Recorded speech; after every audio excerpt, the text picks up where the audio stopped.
આજનો MCQ question છે કે MS આઉટલુકમાં મોકલેલ ઈમેલ છે એ ક્યાંથી જોઈ શકાય છે? આનો ઓપ્શન એ છે ઇનબોક્સમાંથી, ઓપ્શન બી ડ્રાફ્ટમાંથી, option B option C send આઇટમમાંથી કે ઓપ્શન ડી ટ્રાન્સમાંથી. તો તમે કોઈને મોકલેલો હોય ઈમેલ તો એ તમે ક્યાંથી જોઈ શકો છો? તો આનો સાચો જવાબ છે ઓપ્શન સી સેન્ડ આઇટમ. તો સેન્ડ આઇટમની અંદર તમે મોકલેલા મેલ જોવા મળે છે. તો એને લગતી થિયરીમાં ઇનબોક્સની અંદર શું આવે છે વર્ડ? તો અહીંયા જે આવેલા ઈમેલ હોય એ બધા ઇનબોક્સની અંદર જોવા મળે છે.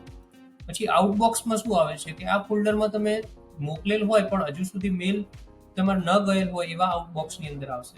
સેન્ડ આઇટમમાં મોકલેલા આવે છે. ટ્રાન્સમાં જે રિલેટ કરેલા મેલ હોય એ બધા અહીંયા ટ્રાન્સમાં આવે છે.